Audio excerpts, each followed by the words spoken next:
Three, two, one. Welcome to the Dave the Dog Trainer Podcast, episode 214. Plugging at it again. I think I accidentally said 114. 214. Yeah, we're 214. 214. How are you? I'm all right. How are you? I'm doing all right. We tried to film an episode last week. I love to start off anytime we have like a technical difficulty because it's so frequent, I feel. And this is like I'm gonna call this a technical difficulty, even though it's not a technical difficulty. So I always have two laptops, right? I have one at work and I have one here. I have an old one at work. I've got the new one here that we use for the podcast, right? Mm-hmm. My old one took a shit on me like a month ago. So instead of buying another one, because I don't want to have two freaking $8 million laptops, I just said I'm going to use this one. I'm going to take it back and forth. Mm-hmm. And I just was like, I have to remember the computer when we do podcast day. And I forgot it. I forgot it at work. So Josh was here. We were like chit-chatting for like an hour. Yeah. And then I had this realization. I was like, wait a minute. Is my laptop in my car? And then I went and looked in the car and wasn't there. I realized it was at work. So I came back a couple days now. Came back a couple days later. Do it. It's Monday. And it's all good. What you got for us today? I got a couple topics. Okay, so we'll talk a little bit about Teddy, the board and train we talked about last time, because he's been here for officially a week as of today. We'll talk a little bit about, I've got like four fighting dog cases that I'm working with right now. So dogs fighting in the household that we'll talk about because, man, I feel like I need some like real wood to knock on because this is fake wood. But like, here we go. This trim looks real. Yeah, there you go. But like, man, have these cases been going well lately? Yeah. That's been fucking awesome to see. Oh God, maybe 5 or 6. We've had 1,000,001 fighting dog cases. If I'm being real, you know. All right. So I kind of want to talk about that a little bit.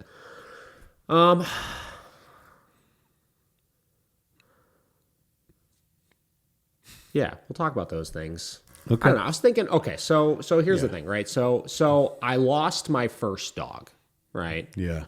I think you should talk about it. We'll talk about it event. Like I don't want to do like I want to do a full episode on it. Yeah. At some point, right? Because like she was my first dog, right? I got her 12 and a half, 13 years ago, whatever it may be, right?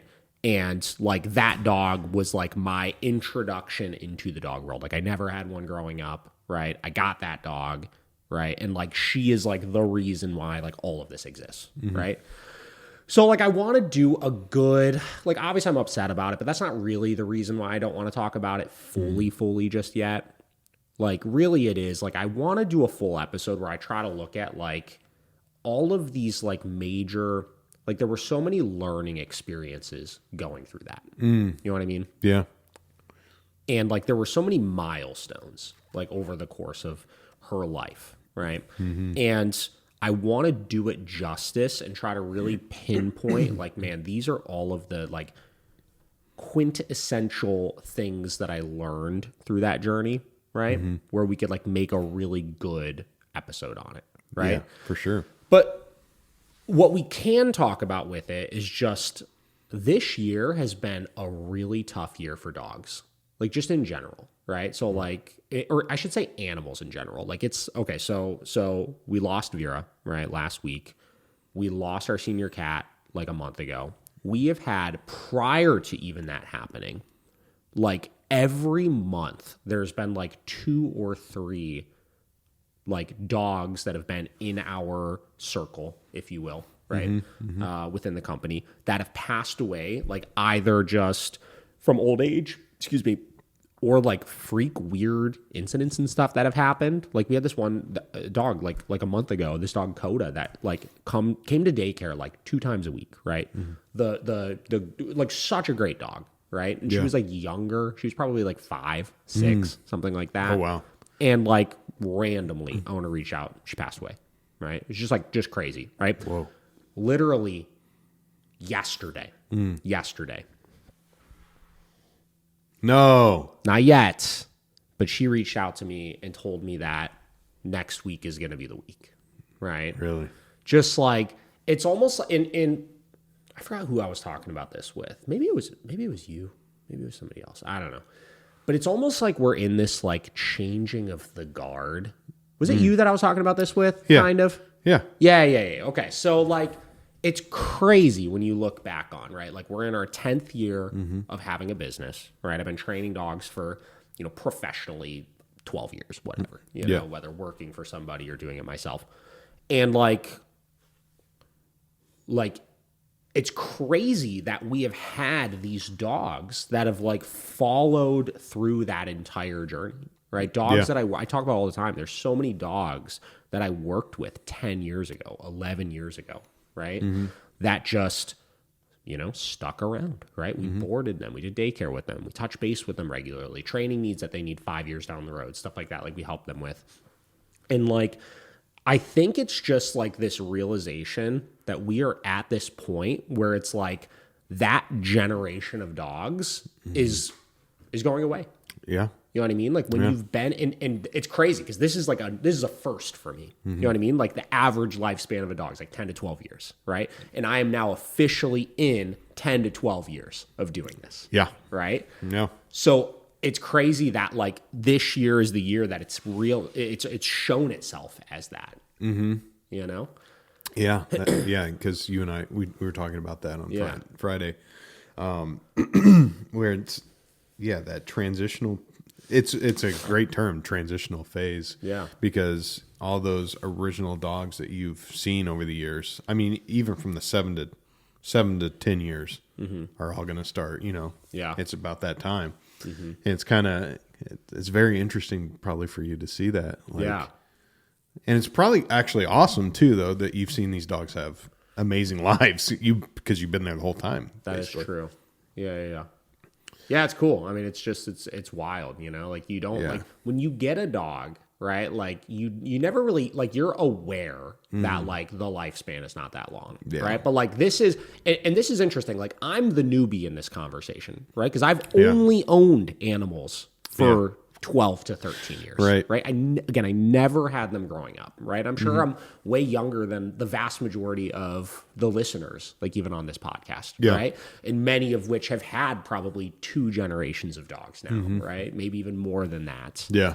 And it's wild that like, this is the first time it's hitting that point where I'm like truly recognizing like, oh shit, like this is going to happen multiple times over the course of my life. Yeah. Right. Yeah. And it's interesting. Like I said, I'm very sad about it. Don't get me wrong. Like I fucking sobbed like an absolute baby. Like when we took Vera to the vet. Yeah. Right.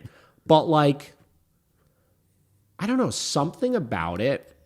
I'm not in this like traumatic, devastated place over it that maybe I even thought that I would kind of be in for the next couple of weeks. Yeah.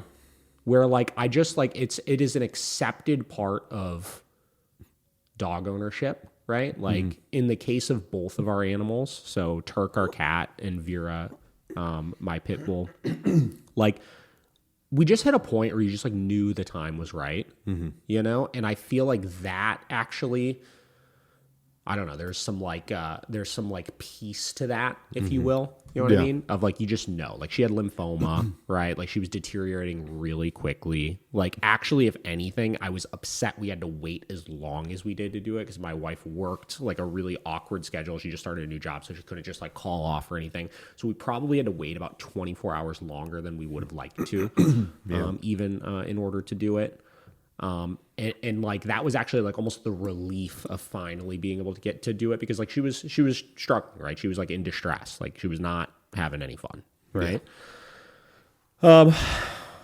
And the optimism of, again, like knowing that you provided a really great life, knowing how much you learned, knowing that, again, she's the reason why I was able to create so much of what I created. Like it's like a good, it's a good resolution in the end. I'm looking at it as like not this like horrendous thing that happened, but like it sucks, but it's like it was great. Yeah. Yeah. I think I even told you that too. It's like, knowing that you gave like her that like amazing life through, from the beginning. I mean, you got her at how old? How old was she or how old was I? She. like 3.5 months. Yeah. So her entire life, 12 to 14 weeks, we'll say. Yeah. Her entire life was Yeah. provided great. And I mean, I think it is a rare glimpse because I feel like probably 99% of dog trainers had dogs prior. Yeah. And just, always just had something they loved about dogs, so they got into it, where you were like, you got a dog and you were just like, I want to learn how to be the best owner. And it just kind of snowballed into you becoming a trainer. And so I think, a full episode about, that experience of knowing absolutely, basically, I mean, you knew nothing about dogs. You never had a dog growing up. And then to becoming this trainer and owning your own dog training company and seeing you not only like your growth, but her growth as well. Yeah. As you became a better trainer, Yeah, for sure. Yeah. I'm trying to think like what direction to go with this. Okay. So like, it is interesting, like what you just said, like exactly how it worked out, right? Like I didn't want dogs, right? Like I never had any interest in dogs, and like I only got one because like the people I were hanging out with at that time were like, oh, dogs are cool. And I was like, oh, okay. I mean, I don't know. I guess I'll maybe get a dog. Right. I'll try it out. And then I was even talking about this yesterday with a client, just randomly, because I have people ask me all the time, how'd you get into this? Mm-hmm. And I think a weird thing now is going to be answering that question from like a past tense, right? Mm-hmm. Where I always used to describe, right? Like, so like I got my first dog, right? And I have her, and like I just like figured I'd learn about training. Yeah. And now that is becoming the past tense. Mm-hmm. You know what I mean? Yeah. Like that was how I got started in things. It's no longer how I got started in things. Yeah. You know what I mean? And then, another really interesting thing too, again, ironically, yesterday I was in the middle of a lesson and my client was asking me like, oh, are your other dogs like acting all crazy and being weird and stuff? And, I don't want to use this as an opportunity to like further reiterate a point that we talk about all the time, but like, guys, if you want harmony in like one of the most common places we'll have people reach out to us when they say like, hey, my pack is getting out of control, right? They're having a lot of behavioral issues again, or they're having fighting issues amongst the house, or this or that, is like when they lose one of their dogs, right? Mm-hmm. And I'll tell you guys, like dogs are so adaptable, and if you really go into things just not altering how you're acting within your pack, like you will maintain the harmony that you need. Mm-hmm. You know what I mean? Like if you're seeing drastic changes, like when you lose a dog, like it really, you've got to figure out a way to take those emotions that you're feeling and disperse them in a more healthy manner where it's not throwing it on the dogs, because that is where you're going to run into problems. And that was something I think I was actually probably really mindful of, is like not changing and overcompensating with my other dogs in this time. Right. You know what I mean? And trying to maintain all the same structure and routines and even how I interact with them and like all of that kind of stuff, like making sure that I didn't change any of that kind of stuff. Right. That was something that was really important to me as well. As we knew, the lead up to this was happening, obviously, because that is, again, a really big place where you'll see problems amongst households, and it can easily be sidestepped by making sure you're just being mindful of it. So, yeah, I don't know. Crazy, Yeah. Dogs. So we'll see what happens. We'll, I think we'll probably wind up rebounding and getting another dog pretty soon. Mm-hmm. Don't tell my wife, wink, wink, right?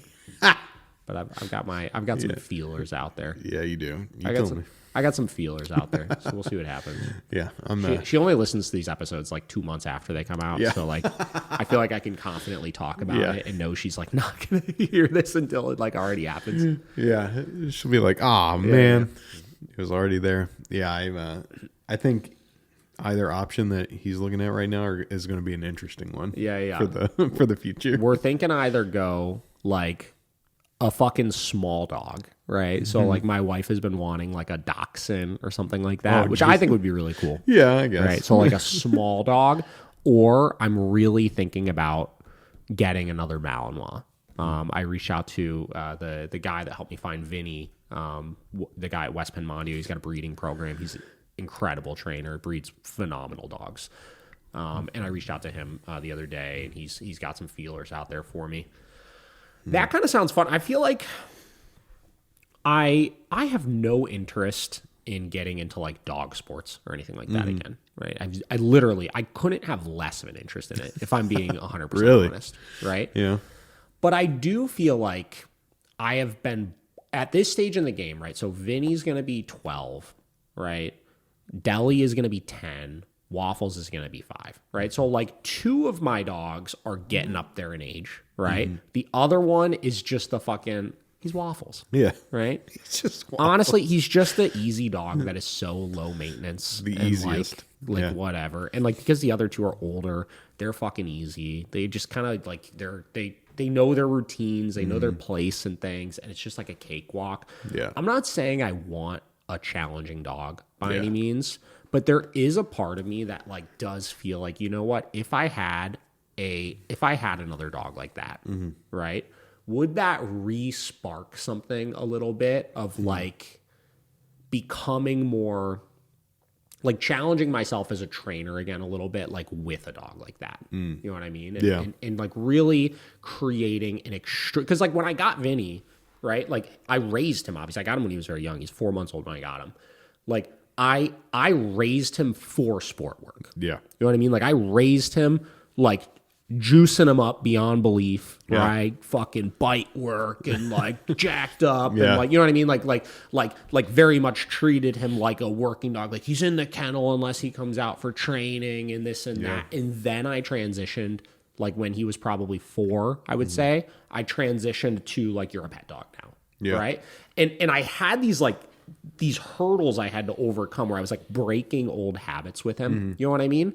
And like he wound up, like when I was talking to Todd on the phone the other day, like I was telling him, like he wound up becoming just like he's such a perfect family Malinois for me, right? And when I say that, I mean like even with all of his flaws, like he's got flaws, right? Like he's a pain in the ass sometimes for things, Yeah. But like he is like he's so perfect. And like the other day, Saturday night, like we went to my parents' house. My mom was out of town, and my dad was like having a couple friends over. We went there and we took all the dogs with us, right? We took Waffles and Deli and Vinny, right? And like, he's just like hanging out. And he's like one of the guys, you know, and just like socializes and like he's good. And I don't have to worry about him. And like, you know what I mean? And it's like, I know how challenging of a dog he was initially. And I know how many things I did with him in the early developmental stages of things where I really probably created a lot more work for myself when it came to trying to get him to fit that mold because he wasn't always that way, right? He was a little weird with people, like he was a little sketchy with certain things, like he couldn't settle down, like I did so many things that like were like working against the current goal that I have for him. Yeah. Where I'll tell you, I genuinely feel like I don't think Malinois are challenging to own as people think they are.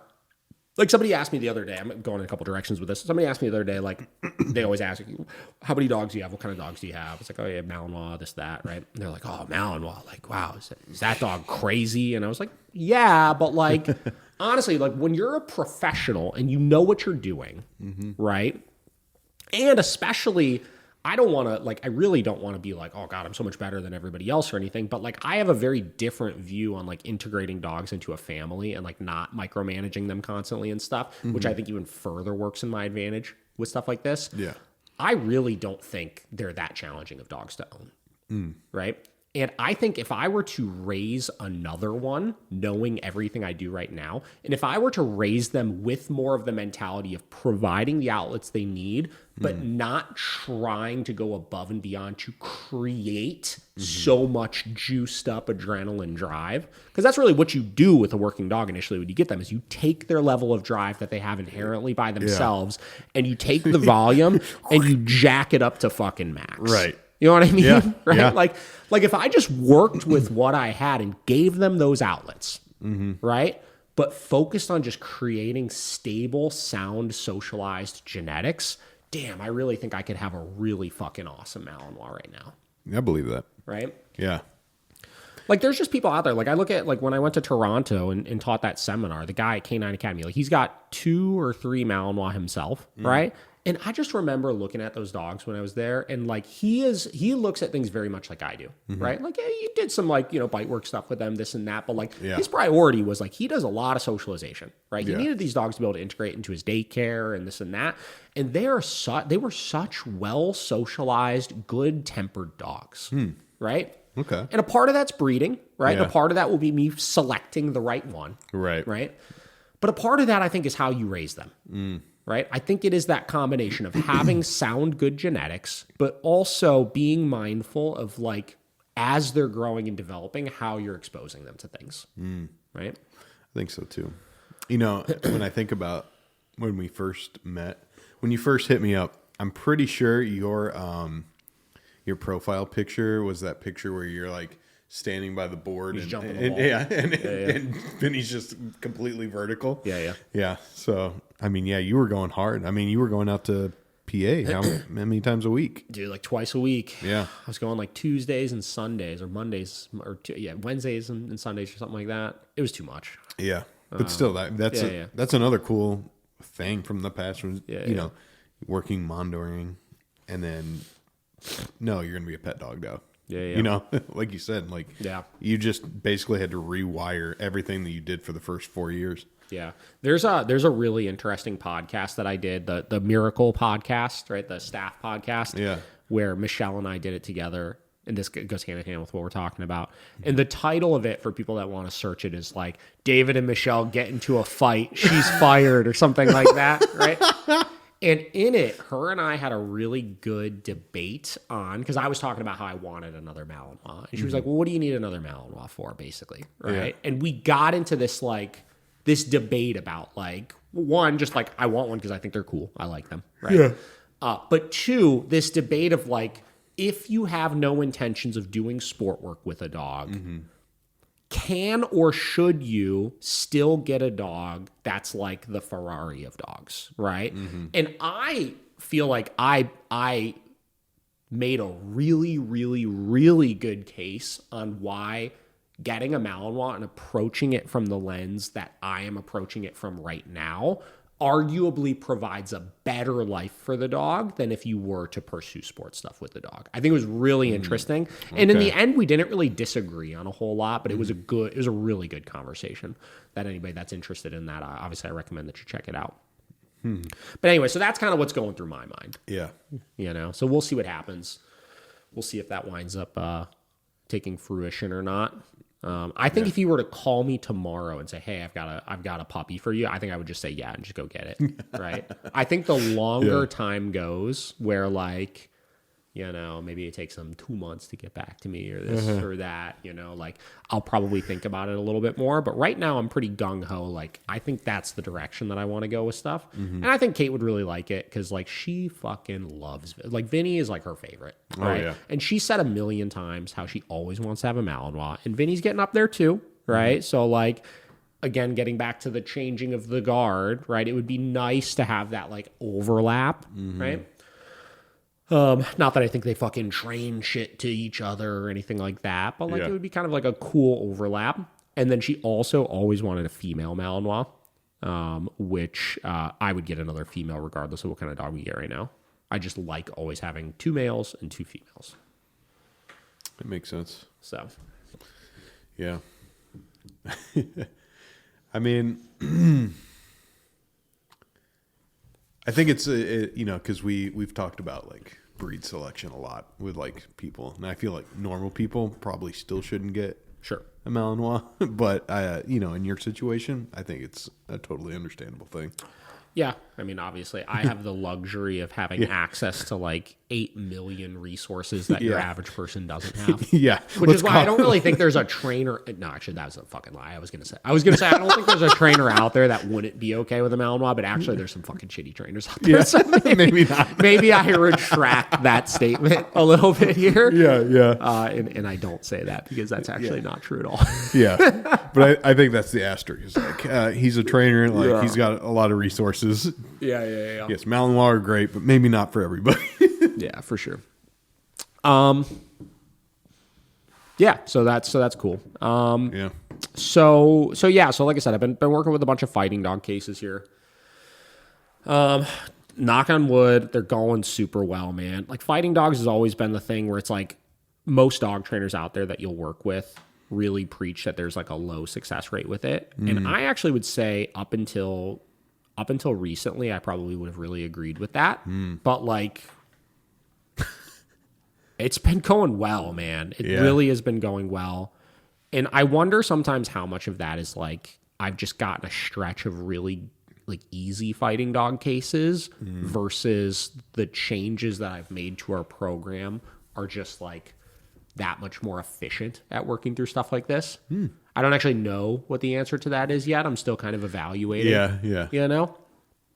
But I've been going in such a hard direction lately with really evaluating, testing dogs' social abilities with each other in cases of fighting dogs just way harder than I ever have before, right? One, testing those social limits way harder than ever before, and then two, focusing on getting these dogs to really like being out with each other.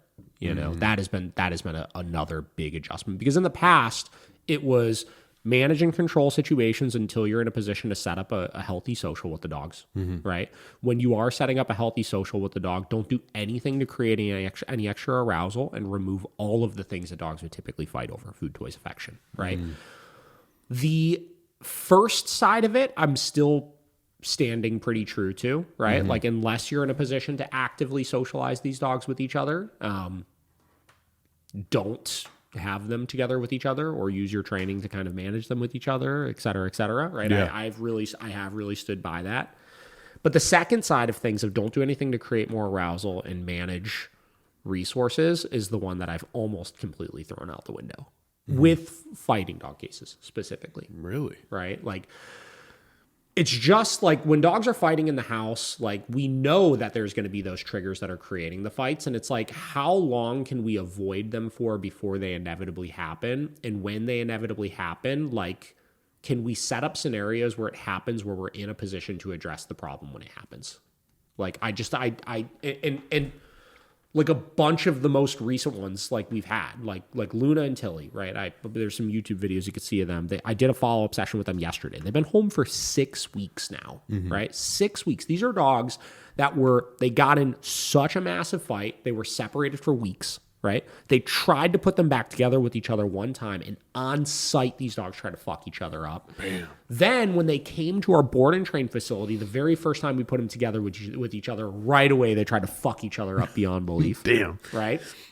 Then after we finally like started getting some like chip away at some stuff, like, they just hated being around each other. And they've been home 6 weeks now and have not had a single fucking problem. A single fucking problem. Damn. Now, what do I equate that to? Crazy. What do I equate that to? Right? I'll give you two things. Right? Yeah. For the entire last 2 weeks of their program, I think I probably already talked about this like 2 episodes ago, but I just want to drive this point home. Right? The last 2 weeks of their program, I did not ask them to do anything. I asked 0 obedience commands mostly because I wanted to teach them to make good decisions. So if they're not in command, they could start making decisions. Right. And 2, I wanted to capitalize on, if I needed to correct for anything, it was only going to be them trying to fight each other. That's it. Right. I wanted it to be, in their mind, I literally can do anything that I want to do aside from try to fight the other dog. Yeah. Right. Which meant that because of that, it would be so black and white in their mind when they got that correction. It wasn't for a recall. It wasn't for a downstay. It wasn't for even jumping, like things like jumping and stuff. Like, I kind of tried to control the arousal with it a little bit, but like, I was not correcting for even things like that. Yeah. Right. It was only for trying to fight the other dog. Damn. Right? Yeah. And when I gave that correction, because it did happen 2 or 3 times, I can't remember, I made it count, right? It was a firm no, and it was a maxed out e-collar correction, and it sucked, right? Yeah. And I did that 2 or 3 times, right? Because I intentionally set up situations. I got these dogs so fucking juiced up around each other, like whatever we could do to get them as fucking hyped up as possible. Right. Where no matter what the arousal hits, you have to control yourself. Yeah. You cannot fight the other dog. Right. And like I said, we got it out of them maybe 2 or 3 times. And like people hear that and think, oh my God, you're just fucking going to shut them down and this and that. It didn't. It did not shut them down. And I think it was because it was so clear to them what they were getting corrected for. It was so fucking clear. Right. Right. And not only did we root out the aggression, but they loved being around each other because we were having, I was getting them so excited. We were having so much fun in these training sessions. Right. You know what I mean? Yeah. So, and I've, with the last couple, like the most recent cases of fighting dogs I'm working with, I've been following that same protocol of just like, let's do it like this, right? Let's see if this is consistent. And it's proving itself to work just as effectively with every case that I'm working with so far. It really is, right? Wow. I've got another case I'm working with. I'm 3 lessons into it, right? They've got 2 pit bulls, and they've got like 2 beagles, and they got 1 like schnauzery thing, right? And the 2 pit bulls got into a fight with each other one time, right? So we basically have done the exact same thing of like starting off on muzzle, a lot of arousal, excitement, get them together with each other, right? Like we progressed to off muzzle. I've been testing resources. Like the one dog is really into chasing a ball. So I'm like literally throwing a ball with the dogs out, right? And making sure that they're controlling themselves around it. And it's literally going so good. It's literally going so good. Yeah. You know? Another one that I'm working with, the dog's name is Frankie, and it has 2 sibling dogs. It went after the one dog, and we're doing the exact same thing, right? Like just 0 commands, 0 anything. Just get them together with each other and test triggers, right? And over the course of the last like couple of sessions that I did with them, like they've been great, right? But like we've just seen them just get more and more comfortable and confident with each other, and the triggers, they're getting less awkward around each other with them, and it's just we're just seeing the same linear progression with it. Wow. You know? So literally stripping everything away crazy. except don't fight with each other. Yeah. Right. And it's like, okay, so you hit a point where you got to add those things back in. Right. So like Luna and Tilly, like been home 6 weeks, things are going fucking great, but they were like, like they're just kind of like really impulsive now. Yeah. Right. Because we haven't been doing any control stuff, but it's like, okay, let's address the major problem first. Yeah. Addressed it. Okay, great. Now let's work on impulse control. Right. I'm not needing to correct you guys for fighting. You guys are happy around each other, this and that. So yesterday we worked like holding bed stays when people are coming in and out of the door. Right. Perfect. We worked that. Went awesome. Yeah. Right. It's like we can take our time with those things now. Yeah. You know, and work through things in a way less confrontational manner because I'm not needing that in order to stop them from fighting each other. Right. Yeah.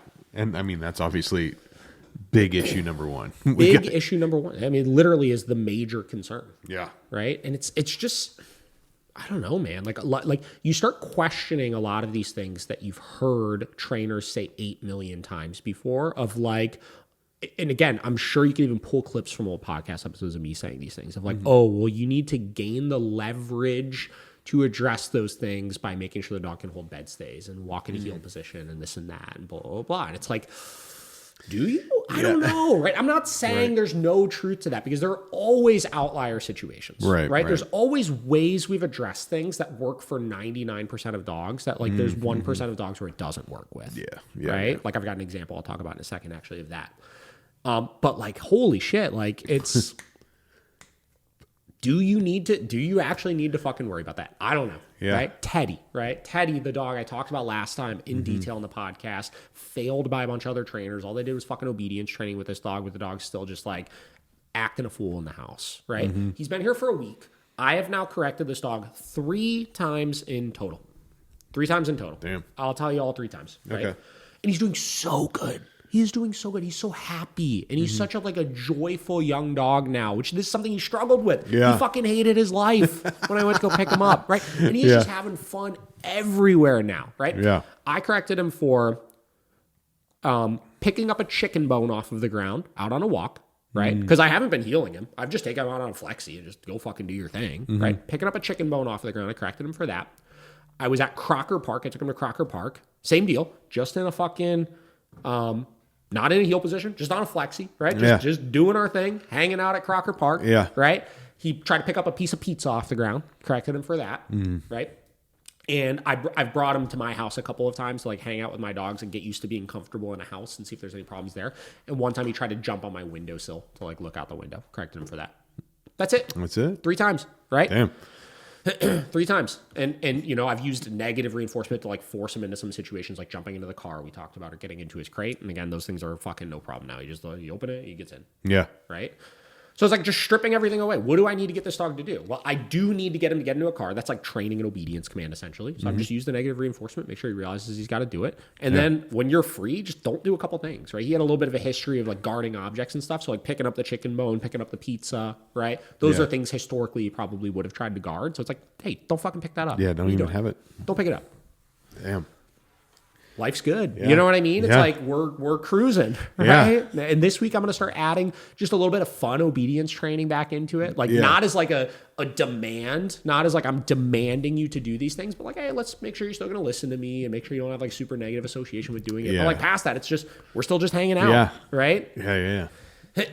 And again, I'm so excited to start the send home process with him because I really need to get the owners to just totally rethink how they've been handling this dog. Yeah. Right? Because everything has been control every decision he makes. Yeah. Don't let him make decisions. Right. Leash on in the house at all times, right? Like Oh, wow. don't fucking like just right? Like dope him up so that he's like a zombie in the house so he doesn't do anything wrong. You know what I mean? It's like we need to just I'm actually excited to start that process to get them to start like having fun with this dog again. It's like, hey, let him have a good time. Yeah. Have a good time with your dog. Yes. I mean, we talked about that a few episodes ago. It's like And listen, I'm still constantly checking myself to like make sure I don't get too far with it, right? Because like I don't want to like obviously like what we've been doing has been working. You know what I mean? So it's like I don't want to like some people will get a little too crazy in one direction and then they'll just say fuck everything that I ever used to do, and then you run into problems with that. Like I'm not ditching all of that. But like I'll tell you, with some of these cases, especially ones where the success rate fluctuates a bit more than you want it to, I don't know, man. I really feel like we're on to something. Yeah. I really do. Love it. I was gonna make a joke. I was gonna say, what's the joke? Yeah, we're gonna start using our e-collars on 2 and 4. Yeah, right. We're not doing that. Yeah, don't wanna name drop, but we know. You know who I'm talking about. Bro, and like what I'm preaching, just so everybody knows, like I'm almost hardcore like going, like making sure I'm still staying so far away from that. Like it is like use the e-collar less. Like the fact that I've given literally 3 e-collar corrections in a week to this dog, like is less than historically we ever would in a first week of a program. Right. But I'll tell you, those 3 e-collar corrections that I gave were not fun for Teddy. Yeah. Teddy learned from those 3 e-collar corrections. So like we're definitely not swinging in that direction. Like it's just like be more efficient with your punishment, right? Yeah, exactly. Make it count and make sure the dog knows what it's for. And the less you're doing it, the higher probability they're going to be able to connect the dots of this is for this, right? I was going to say it's going to have way more meaning. Yeah. You know? Mm-hmm. So that's been cool.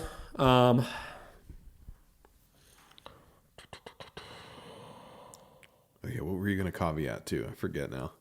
Yeah. So there's another. This is a situation where I was talking about like how we address things generally, and then, like the 1% cases that it doesn't work with. Like we've talked a lot about our like reactivity process before, right? Mm-hmm. We have a dog we're working with right now, Jameson. He's a big Doberman, and this dog is so nutty for squirrels. It's like it's on another level, dude.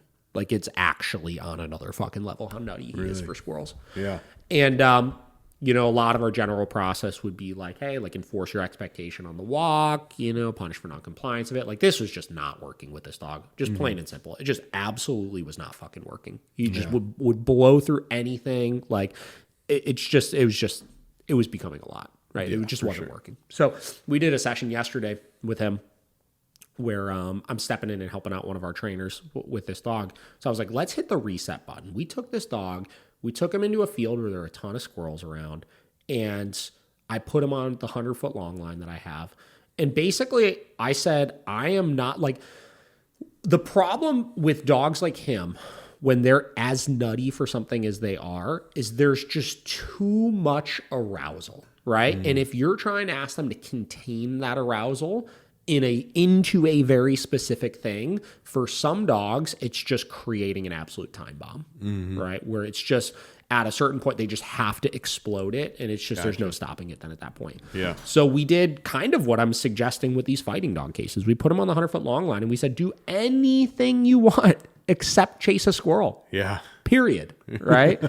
And I think he tried to chase a squirrel twice. And same deal. We corrected for it super firmly. And then what we started seeing with him was that we would take him and he would lock onto the squirrel and we would just like, wait. And once he realized he wasn't able to chase it anymore because we corrected it a couple times, he would then, and then he would turn around and sprint the other direction away from it and just do like a little like zoomy victory lap. Yeah. Right? And it was so cool to see because, like, okay, that's not end goal. That's not practical to have him do when you're walking in a busy suburban area, obviously. But initially, we are teaching him to make a healthier choice. And not only make a healthier choice, we're seeing him take that, what do they call it? Fuck, there's a name for this I'm blanking on. Dispersion behavior. No, there's a fucking name. I'm totally blanking on. Somebody's going to comment this and be like, you fucking idiot. It's this. Okay. God damn, what is it? Yeah, I'm not Displacement behavior. Okay. I believe that might not be the appropriate use of that word, but I think it is. Okay. But we would see him take that stress and throw it into something else, right? And most people talk about displacement behaviors as like a negative of like, oh, you punish an unwanted behavior and you see it show up as a displacement behavior of something else that you don't want. But like, there's nothing wrong with this displacement behavior. If we're saying, hey, you could start controlling your arousal and just doing a quick little victory lap away, that is a healthier and more manageable alternative to going balls to the walls, chasing down and killing squirrels, right? And the thing is, once we consistently get him realizing he could do that, the conflict and stress level should hypothetically come down to a more manageable place where when we ask him to control it, we're asking him to control a less neurotic behavior. Like chasing the squirrel is like up here in neuroticism. Displacement behavior of little victory lap zoomy is probably like down here. So when we ask him to contain that and control it and maintain his heel position or sit or whatever it may be, hypothetically, it should be way fucking easier to get him to do it then at that point because it's less emotionally charged. Yeah. Right? So that's an example of, again, a dog where it's like we still have to break outside the mold a little bit. Like our routine we generally tried to do to get dogs to overcome stuff like this is just not working for this dog. So let's try something else to get some success here. Right. Right. It's pretty cool though. Like just seeing the. It was pretty sweet to see. Even the owners, like, were like the first couple times it happened, they were like, "I can't believe he's not chasing those squirrels." Yeah. Right. Like, and like you could just see they were like, it's cool to see the gears turning in his head, like as he's actually working through this and problem solving this. Right. So yeah. Yeah, he's using his intelligence to be like, "Yeah, shouldn't do that." Yeah. And then he's like, "Yeah, I did it." Yeah. So is that like kind of what it is? It's just like, yeah, I didn't do it. So now he's like amped that he didn't do it? No, I think he just has so much stimulation like bottled up. He's just like, I gotta squirrel, go. Fuck, you know, like, Okay. I gotta run around for a minute. Yeah. It's like you get excited. You know, you like let it out for a minute, right? And it's just like we're showing him like you can let it out in a more healthy way. Yeah, that makes sense. Yeah. That's pretty cool. For sure. Good job, Teddy. That wasn't Teddy. That was Jameson. Yeah. Well, good job, Teddy, on the other Teddy's side. just picking up pieces of pizza. Yeah, he's just picking pizza. And chicken bones. Yeah. No, good job, Jameson. Yeah. So it's cool. I don't know. I mean, it's. I feel like the last like couple months, maybe the podcast in general, like we've had I don't want to say a funk with it, right? But like there hasn't been anything like exciting and new really that we've been talking about, right? Yeah. And I equate that to a couple things. I equate that to once like guys, 100% total honest. Like it's just like I just have not been as motivated to like talk about shit with everything going on. You know what I mean? Like Makes it's sense. like we've been dealing with all sorts of stuff. Like 2025 has been like it's been a year of growth, we'll call it.